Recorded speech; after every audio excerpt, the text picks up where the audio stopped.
So Trump actually talked about this earlier today. Here we go. This is CNN Breaking News. All right, the breaking news this morning, major breaking news. Israel says it has launched an unprecedented attack on Iran, targeting the country's nuclear sites and top military leaders, and the operation very much ongoing. The Israel Defense Forces say I would say it was successful, too. I mean, it seems like they killed a bunch of their leadership. Seemed massively successful. 200 fighter jets striking more than 100 targets so far across the country. Shit. And we just got new reaction from President Trump. We'll have much more on that in just a moment. Video shows explosions at one of the sites in northwest Iran. God damn. The Israeli Prime Minister Benjamin Netanyahu says the attack struck at the heart of Iran's nuclear program, and they would last, quote, as many days as it takes. Black plumes of smoke rose over Natanz. That's the site of Iran's main nuclear enrichment facility. The country's atomic energy agency says the attack there caused, quote, superficial damage. Iran State TV says the strikes killed several top military leaders and nuclear scientists, including 3 of the most powerful people in the country. I mean, I would say that's extremely fucking effective. I would. I mean, that looks extremely fucking effective. Commander of Iran's Revolutionary Guard, the country's highest-ranking military officer, and its former national security chief. Yeah. CNN's Kylie Atwood now reporting that the Trump administration is still hoping that nuclear talks with Iran will go ahead as planned this weekend in Amman. I got a feeling that might not happen. 2 sources familiar with the matter. A U.S. official saying we still intend to have talks Sunday.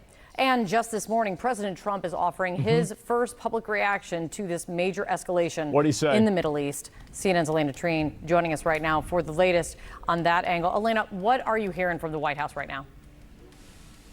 Yeah, this is the first official response we have gotten from President Donald Trump this morning. Came in just moments ago. And I will note, just before I get into it, that this is a bit in contrast with what we have been hearing now from the White House and from the Trump administration, specifically from Secretary of State Marco Rubio, that the U.S. had no involvement whatsoever in these strikes. So the statement from him, he posted this on his Truth Social website. He said that he gave Iran chance after chance to try and make this deal, but that they couldn't get it done. He said that he warned them of the manpower that both the United States and Israel has, and that those took a hardline position during these negotiations in Iran over a potential nuclear deal are, quote, all dead now. And then he said, so quote, basically everybody who wouldn't negotiate with him is just conveniently dead. Yeah, I've got a pretty good feeling that Trump knew this was going to happen. Heart of the deal. there has already been great death and destruction, but there is still time to make this slaughter, with the next already planned attacks being even more brutal, come to an end. Iran must make a deal before there is nothing left and save what was once known as the Iranian Empire. No more death. So that's what he's doing.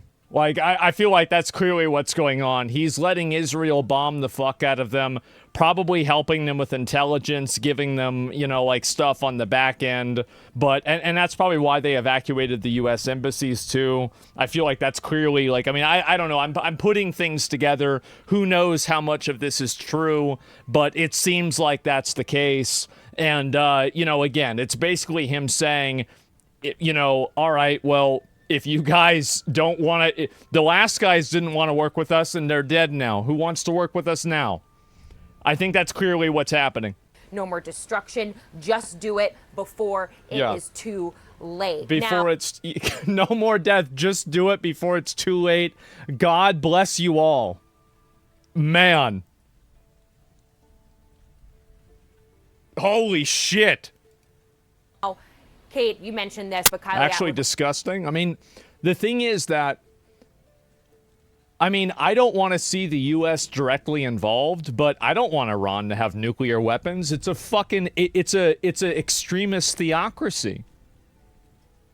Like, I don't want an extremist totalitarian theocracy country to have, like, fucking nuclear weapons. Absolutely fucking not. Why would anybody want them to have nuclear? Yeah, I mean, like, of course. And I feel like what that one guy said is that, that woman said is that, you know, everybody might not necessarily support this openly, But there's a lot of people that are glad that it's happening. And I think that she's right. I don't think anybody, and probably this includes Saudi Arabia, they probably don't want Iran to get nuclear weapons. They don't like Iran. Iran doesn't like them. Sure. Reporting that they are still hoping to have Saudis are celebrating on Sunday in Oman. I will note that it is very hard to see that the Iranians are going to want to do that at this point. But from our conversations behind closed doors with some of these sources, they are saying that Saudis hate Iran. They can still move forward with a potential nuclear deal. Why can Israel have it and not Iran? Because we're allied with Israel and not Iran. That's that simple. Do you want that to be really the way to salvage all of this before more attacks begin to continue? And you kind of heard the president himself reiterate that. Now, a few things I also want to point out is that we did hear from Secretary of State Marco Rubio yesterday saying, again, that the U.S. had no involvement in this and that Israel believed that this action was necessary for self-defense. But we do know as well that Trump administration officials, people here at the White House, they were given aware and told to prepare. Yeah, for they knew this strikes. was going to happen. They were bracing for this yesterday when we saw those first strikes hit in Iran. So either you're with me or you're dead? Yeah, pretty much. Yeah, that's exactly like, I mean, do you remember whenever Trump was dealing with the Taliban? Or like whoever it was, that terrorist leader, and he said, if there's any problems, we're going to kill you and your whole family? Yeah, that's how he does things. Straight up. That's exactly it. Like, fuck around and find out politics. Yeah, you either deal with it or we're going to kill you. Like, I don't know what else you want me to say.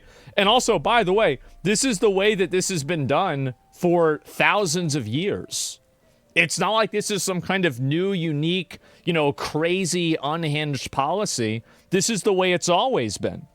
This is how the world works. And so IDF accuses Iran of targeting Israeli civilians with the strike in Tel Aviv. The world cannot stay silent. So this is an image of all of the places that have been attacked by Iran.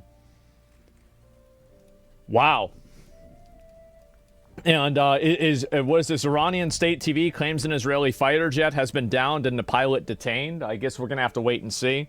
I can pull this up, but let's go ahead and get back to this video here too. They hit an apartment building in Tel Aviv. I mean, I have to say, I'm not a big fan of Israel. I've said this many, many times. But this sure seems a lot more indiscriminate than what Israel did, right? Like, if I see all of these missiles everywhere, what are the odds that every single one of these missile strikes and every single one of these missile locations is being sent at a military base or at a military leader? What do you think the probability of that is? It's 0, right? And so, they're not. And so it's random. And so, when I think about this, and then Israel, it seems like they're not. And you look at the strikes that they're making and the people that they killed, and they just so happen to kill all of these different leaders. This seems like two different degrees of force here.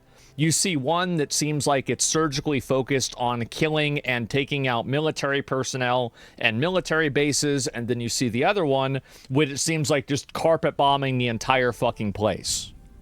And again, you have to keep this in mind. This is from the IDF. This is what they're saying. Oh, wow, what a surprise. The IDF is saying something that makes the IDF look like a victim. Of course, right? And it's important to keep that in mind. Let's think about that and be sure about that.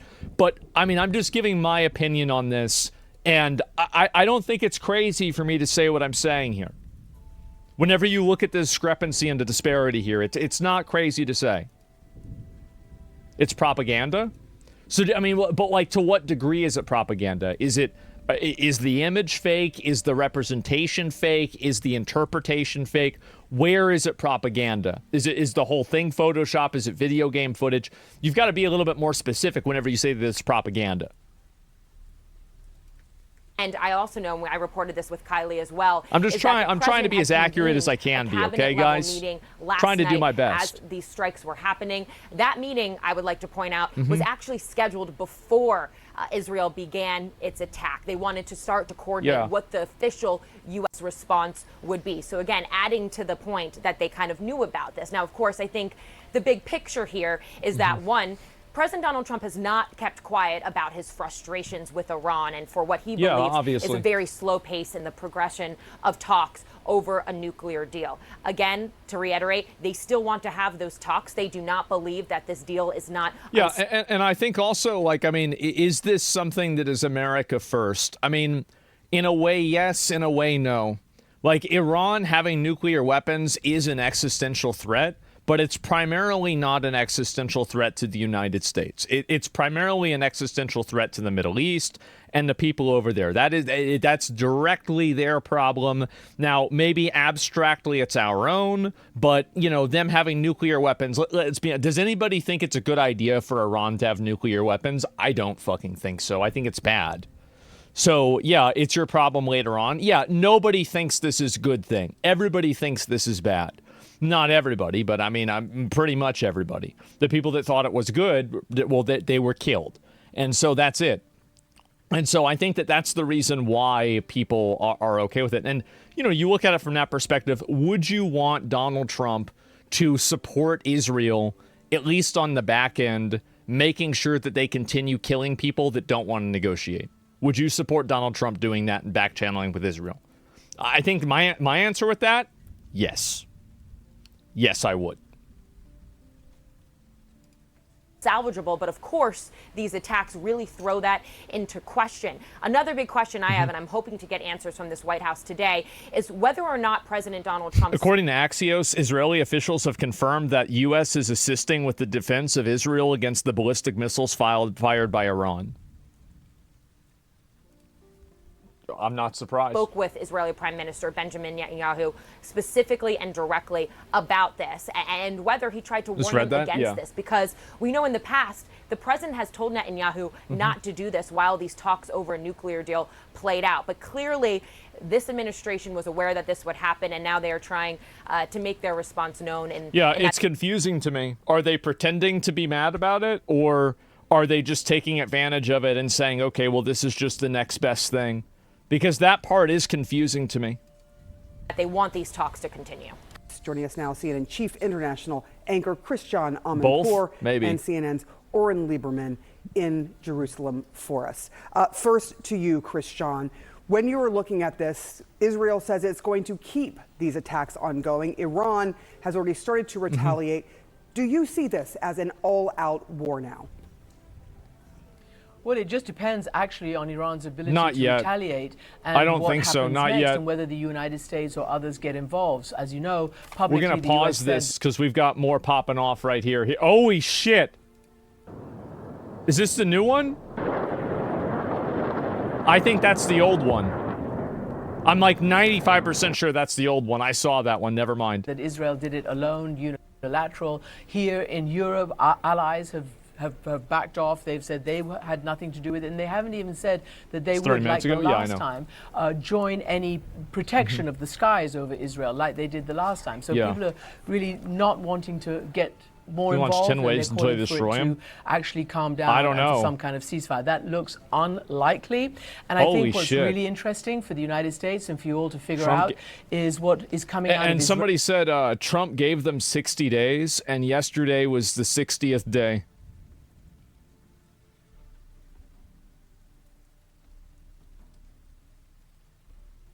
I mean, that's a really big coincidence. It was the 61st day? Yeah, what a crazy coincidence. This just happened to happen at just that time.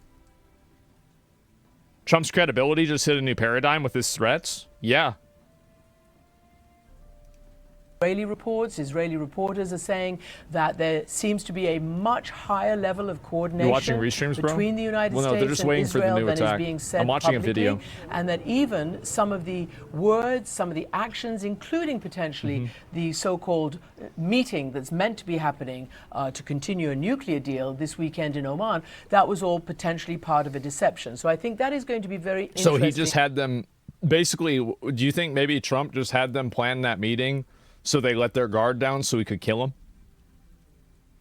I mean, like, I think there's a good chance Trump did that. Like, I could expect that. to look at the extent of the U.S.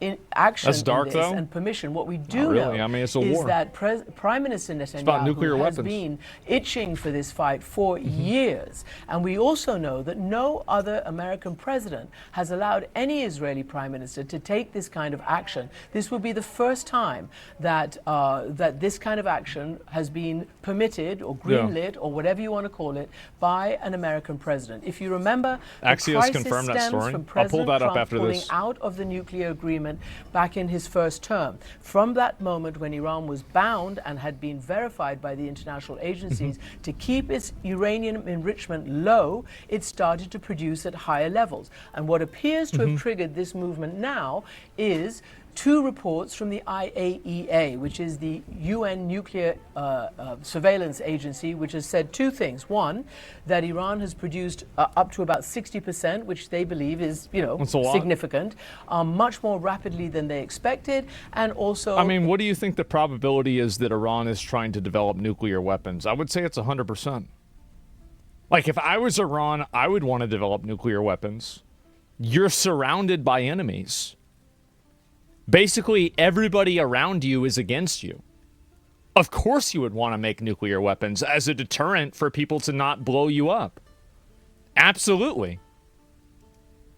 In a second report said that Iran had not allowed them enough access, sort of stonewalling certain access. And that is what caused the latest... She's making us into a Trump bad story?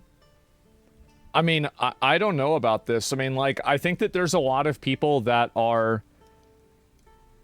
It's a very, very tough thing, right? Because I think that there's a lot of people that are big Trump supporters that are also like huge isolationists. They don't want America to be involved in the Middle East, period. We can trade with them, we can deal with them, but I don't want to deal, like, we're not on anybody's side with wars. They want America to play a Switzerland role and just let them blow each other up, fight each other, and not have to deal with it. There's a lot of people that feel that way, but there's also a lot of people that feel that, if Iran does have nuclear weapons, that this is a long-term threat to us. And this will destabilize the region, and it could cause some sort of ripple effect that would negatively affect us. So like, but also true, right? And like, I think both of these perspectives, if you want my opinion, both of these perspectives are extremely valid. Like, insanely fucking valid. Reports from the IAEA. Israel clearly believes that it had... And I think also, like, if it wasn't for, like, American voters being... disillusioned after 20 years of war, being disillusioned after 20 years of war in the Middle East that has accomplished really, I think in the eyes of the American people, what have we really accomplished in the Middle East? We've replaced the Taliban with the Taliban. I don't think that necessarily, I don't think that's mission accomplished, right? Nothing. We just got a bunch of our kills. And so, like, you shouldn't be surprised when a lot of American voters don't want to vote to have more wars. Because the last one that we got entangled with didn't get anywhere. Nothing happened. Neutralized serious opposition, including from Iran. So far, it hasn't got there yet. I'm going to say this because it's relative. Only 100 drones have been sent in retaliation, but no missiles yet, and no nothing. And also, Hezbollah is not involved. Hamas is not involved. Other Iranian proxies are not involved, in great part because they have been defanged. Israel apparently... Yeah, well, what she means by that is they killed all the leaders of the terrorist organizations. And I have to say that, I mean, again, as somebody like, I don't like how much the U.S. helps Israel. I find it to be unsettling as an American and not an Israeli. But I got to say, it's really impressed with the fact that Israel just ends up killing all these guys. They are extremely fucking effective. Like, surprisingly and impressively effective. Feeling that it, though, was reaching what they call, I believe, a zone of immunity, something like that, where something needs to be done before Iran. They're good at black ops. Is in a state They're of really being able good to at do it. Something without it being able to be pulled back. So this is very complicated. The Arab states, including those who made, agreements. It's effective when you don't care about collateral. I don't think you can make that argument. I don't think you can make that argument when the bombing of Israel looks like this, and the bombing of Iran's, the military leaders they were trying to kill looks like this. I'm not seeing the same thing. I'm sorry. The Abraham Accords with Israel are all calling for calm, and we'll just see where it goes next. And by the way, it was the Persian Empire and not the Iranian Empire. In Iran right now, the president is making a speech on state television to call for unity and also, as he said, to raise Iran's head up. Clearly, this also presents potentially a matter of survival for the current regime. Back to you. Christian, thank you so much. Stick with us. Let's go to Oren Lieberman now. Oren, you've been covering this since the wee hours of the morning as this was playing out. I was watching you overnight. Is the attack over? The short answer is no, it doesn't look like it is. We've been here obviously in the Bureau in Jerusalem covering these for the last 10 hours since the first wave of strikes occurred, striking the nuclear enrichment facility in Natanz and a number of other places across the country. That's where we see that 200 fighter jets hitting 100 targets. But it looks like that number may continue to grow. The IDF spokesperson just got on camera a short time ago and put out a statement where he said the Air Force continues to strike in Iran over the recent hours. And it was Prime Minister Benjamin Netanyahu who, in his first video statement, said this could continue for days. Israel has made clear that it has a number of goals here. Yeah, that's the thing I showed you guys. Destroying or degrading. I mean, you look at this, right? Does this look like indiscriminate civilian bombing? I don't think it does. I'm sorry, it doesn't. Like, this is... How much more precise can this be? Iran's nuclear capabilities. One example? As well as taking out Iran's top military and nuclear leadership. And that we have already seen play out a number of Iran's top military leaders, including the head of the Islamic Revolutionary Guard. And I think the reason why is that I think that Israel probably cares more about not alienating everybody in, alienating everybody in Iran. Because a lot of the people in Iran also hate the Iranian government. Like, you have to keep in mind that, like, they had a complete fucking, 180 in 1979. So a lot of the people there hate the government there, too. And so they might not, you have like a devil type situation going on, right? Where like many of them might not like the fact that Israel is attacking them, but they might also hate their current government. So I think Israel stands to gain or stands to lose a lot more if they indiscriminately bomb a bunch of places in Iran, because they could lose that little bit of good faith that that the people there have that effectively works in their favor against the Iranian government. And I think that that's the reason why it's in their best interest not to just indiscriminately bomb them. Because, again, the majority of Iran in totality is not even Muslim. But it's run by a Muslim dictatorship. A totalitarian fucking theocracy. Most Israelis hate their government. Yeah, it's the most important thing here. But you can see that, right? Iranians love Israelis. Well, I don't know about love, right? But it's a Muslim, bro. What the fuck? Wait, what did I say something that was confusing? I mean, sometimes I'll just say things and I don't realize what I said. No, we don't. No, because all the Muslims don't love each other. That's not the case. Like, this Saudi Arabia and Iran don't like each other. They're both Muslim. That's not the case. Guard Corps and the head of the Islamic Revolutionary Guard Corps Air Force have been killed as part of these strikes. The latter is significant because he was in charge of Iran's ballistic missile program, and that remains the great fear here, that Iran has the capability to launch hundreds of ballistic missiles at Israel that could overwhelm Israel's air defenses.